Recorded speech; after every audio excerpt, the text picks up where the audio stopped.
कमाए जाई बाबू? आगे जराऊ कमावा न तो गावा कैसे। अरे जिंदगी का मजा तो तू लिहला बाबू। आगे जराऊ तो कमाब खाब तब न दे। अरे कहा तही सुना, आगे सुना सुना। जिंदगी का मजा तो तू लेला, जो हमार पारी है तो हमरा के कमाए भेजत हुआ। आगे जराऊ कमावा तबे बियाह शादी करम न दे। ला सुना, सुनाओ। घरवा में लिया था बाबू सुंदर ये गोकनिया,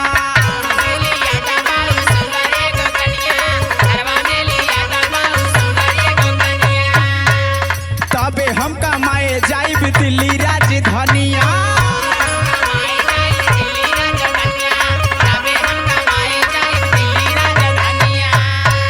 घरवा में लिया था बाबू सुंदर ये गोकनिया, तबे हम कमाए जाई दिल्ली राजधानिया। सुनत है ना? हाँ सुनत है। ध्यान से सुनिया, एकदम ध्यान से सुनत है। जहर खा ले बाबू यही हो जवानिया में, हो जवानिया में, ना तक कूद जाइबे गंगा जी के पानिया में।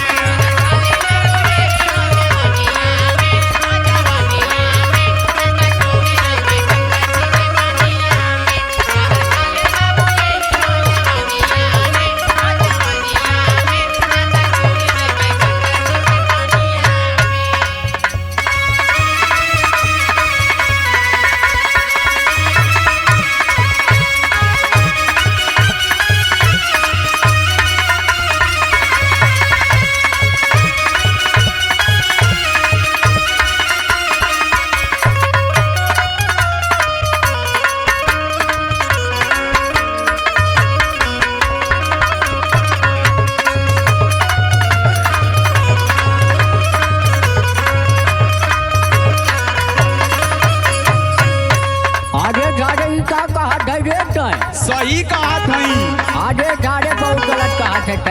और लगवा सुना, सुनाओ गलत गलत शब्द मत। अच्छा ला सही सही सुना। सुनाओ। जाबे हम कमाए बाबू बनी घर दुआरवा,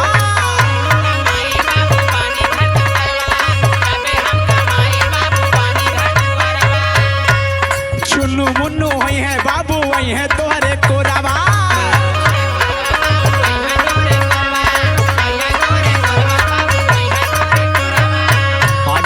बटवा तो सही कहा थे। आगे सारे जब कमाइबो मैं तब तो बियाह करम न रे। नहीं बियाहवा करा देना। आगे गराऊ का पछोड़ो वाला खेतवा डूब बिछवा बेच दे का। नहीं ला सुना। सुनाओ। अब डाला जानी ढेरे परेशानिया में, परेशानिया में, ना तक कूद जाइबे गंगा जी के पनिया में।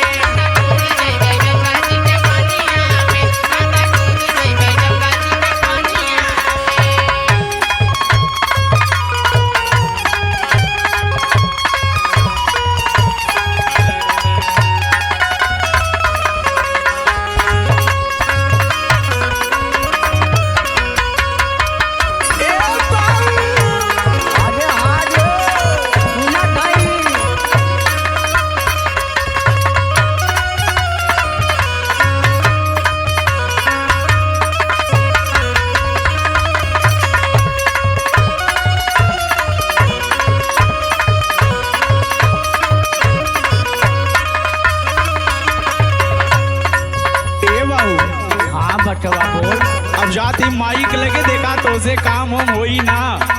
अब जाए माइक लगे जा, जाए केहू लगे जा, कराऊ जब कमावा तब तो आज बियाह शादी हुई। अरे रे ए माई, माई देख बाऊ का कहा तुम मेरे माई। ले माई सुन, आई जब पतोहिया माई तोहर गोड़ दबाई,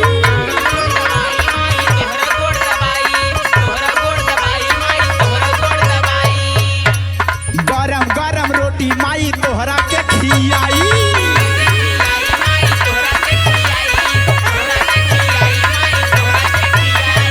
आई जब पतोहिया माई तोहरो गोड़ दबाई, गरम गरम रोटी माई तोहरा के खियाई। ए माई तो तोरे पोता होई न माई। हाँ हाँ बेटा तू सही कहा। माई तो पोतवा के तू खिलेबी न माई। हाँ हमारा लाला खिलाई होके। ले बाऊ का कहतन तनी बाऊ के समझा दे। अरे उन्हीं भौरा का कहत हमरे बेटवा ला सुना नावा ताना मरी है सूरज कुल खाने दनिया में ना तक कूदी जइबे गंगा जी के पनिया में।